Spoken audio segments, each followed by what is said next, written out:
Let's jump directly into this integrative mixed block simulation. Today, we're testing your pattern recognition on some of the most complex cardiomyopathies you'll see.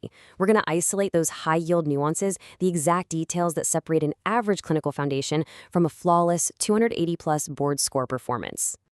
Okay, take a look at this. A 68-year-old male presents with severe right heart failure and an EF of 65%. Now, what's really interesting about this presentation is the trap.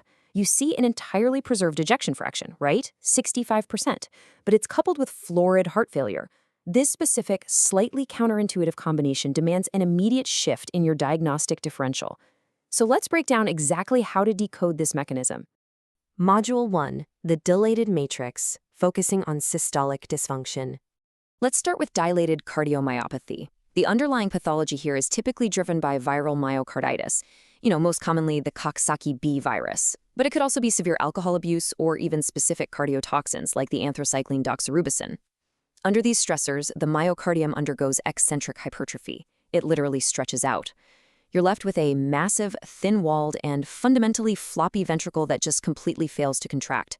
Because the ventricular wall has totally lost its mechanical power, the absolute crucial point here is the ejection fraction collapse.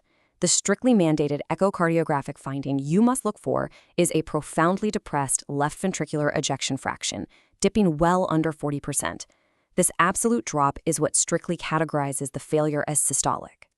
So what does this look like in the patient? Hemodynamically, this presents with severe biventricular failure. On physical exam, you'll feel a laterally displaced apical impulse. But most importantly, and you absolutely cannot miss this, you must recognize the strict S3 gallop. It's a classic physical exam finding carrying the cadence of the word Kentucky.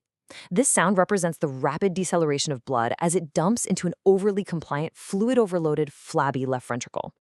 And honestly, this image brilliantly illustrates the structural pathology. Contrast that normal echocardiographic architecture on the left directly with classic dilated cardiomyopathy on the right. Notice that massive eccentric ballooning, the severe thinning of the left ventricular walls. The chamber is just massively expanded, which severely compromises its ability to generate any sort of effective forward stroke volume. Module 2, the restrictive matrix, focusing on diastolic dysfunction.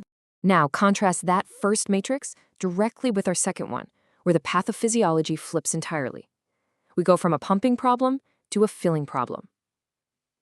Restrictive cardiomyopathy presents a fundamentally different challenge. Here, the myocardium undergoes infiltrative destruction.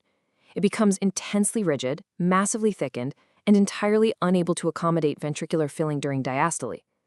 This is driven strictly by infiltrative diseases, systematically requiring you to rule out amyloidosis, sarcoidosis, or hemochromatosis. And here is the clinical trap, the preserved ejection fraction.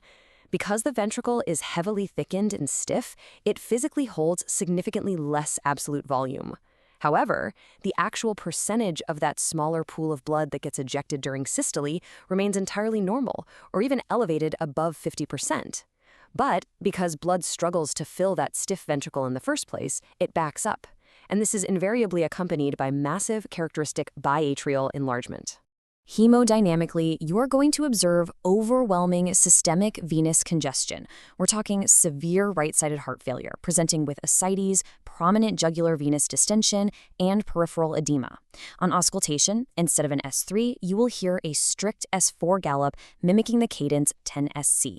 That sound?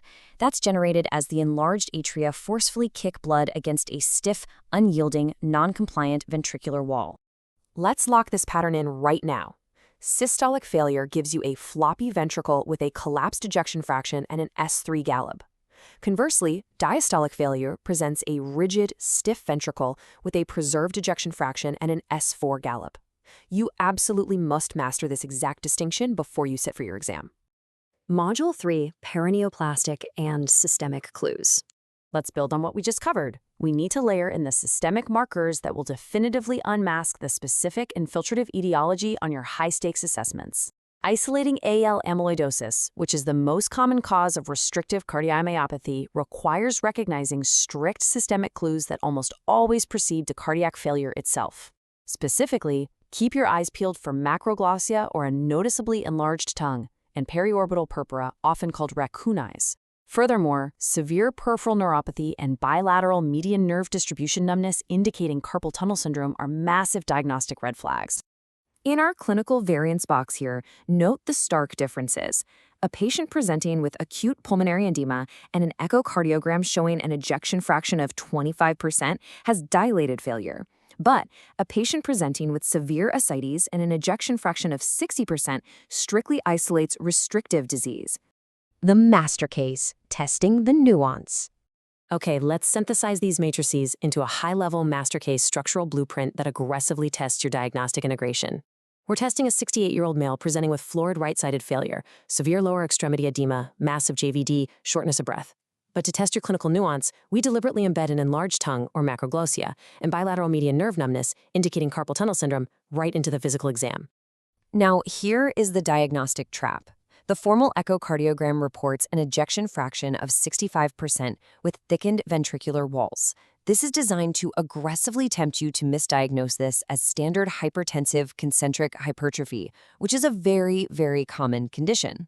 To execute the diagnostic integration here, you must strictly bypass that hypertension distractor.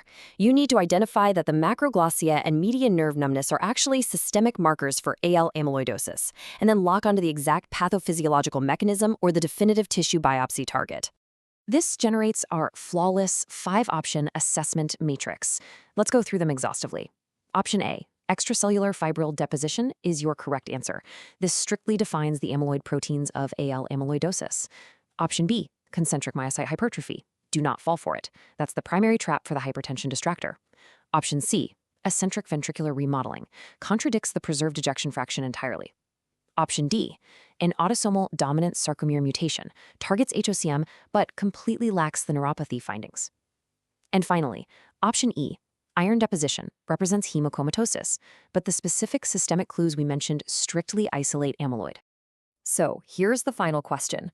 When presented with preserved ejection fraction and masked heart failure, will you spot the systemic clues before falling for the hypertrophy trap?